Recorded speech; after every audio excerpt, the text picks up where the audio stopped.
జగిత్యాల మాకు ఎంత గౌరవం ఉన్నదో ఇవాళ మీకు నాకంటే ఎక్కువ ఉండేది ఏంటిదంటే అక్రమ సంపాదన అహంకారం మాత్రమే. అక్రమ సంపాదన అహంకారమే. నేను ఒక డాక్టర్గా, మా తండ్రి న్యాయవాదిగా, మా కుటుంబంలో ఎంతోమంది రాజకీయ నాయకులు, కేటీఆర్ గారు ఇష్టం వచ్చినట్టు మాట్లాడితే చాలాసార్లు ఒక్కబట్టి, కానీ నా ఏ బ్రీడ్ హైబ్రిడ్ అంటే నేను ఇవాళ మిమ్మల్ని అడుగుతున్నా సార్, మరి ఇదే చంద్రశేఖర్ గౌడ్ను మీరు నిలబెట్టి బీఫామ్ ఇయ్యాక క్రాస్ ఓటింగ్ మొత్తం జీవన్ రెడ్డికి వేసినాడు, మీదే క్రాస్ బ్రీడ్ అని అడుగుతున్నా. అసలు జీవన్ రెడ్డి గారు ఎమ్మెల్యే గెలిచారా? మీరు క్రాస్ ఓటింగ్ వేయించారు, క్రాస్ బ్రీడ్ మీది, వాళ్ళు క్రాస్ బ్రీడ్, మమ్మల్ని క్రాస్ బ్రీడ్ ఏ బ్రీడ్ అంటారా? మీది క్రాస్ బ్రీడ్.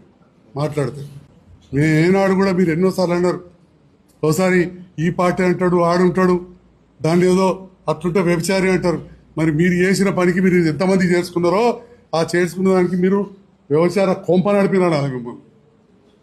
జగిత్యాల్లో మాకంటూ కూడా గుర్తింపు ఉన్నది. ఇలా పక్కా చెప్తా ఉన్నా, ప్రజలలో సర్వే చేయించుకొని సంజయ్ కుమార్ అనేవాడు అభివృద్ధి కోసమే ఇవాళ ప్రభుత్వంతో కలిసి పనిచేస్తున్నారు, మంత్రులతో ఎమ్మెల్యేలతో కలిసి పనిచేస్తున్నారు.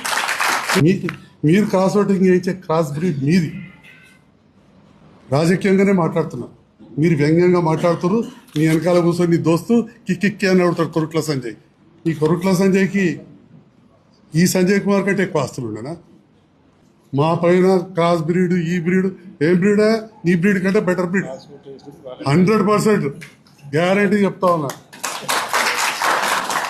ఇవాళ మన జాతి గౌరవాన్ని తెచ్చిచ్చిండ్రు. జలగాం వెంగళరావు గారు కావచ్చు, చొక్కారావు గారు కావచ్చు, ఎంఎస్ఆర్ గారు కావచ్చు, వరంగల్ పురుషోత్తమరావు గారు కావచ్చు, ఇంకా చెప్పాలంటే విద్యాసాగర్ కావచ్చు.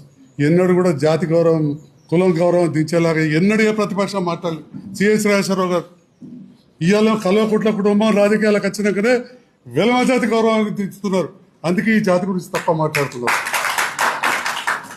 అభివృద్ధి ఏంటో చేసి చూపిస్తాం. వచ్చే ఎలక్షన్లో పక్కా చెప్తా ఉన్నా, కాంగ్రెస్ అభ్యర్థి ఇక్కడ ఎవరున్న వాడు గెలిచి తీరుతారని కూడా చెప్తాను.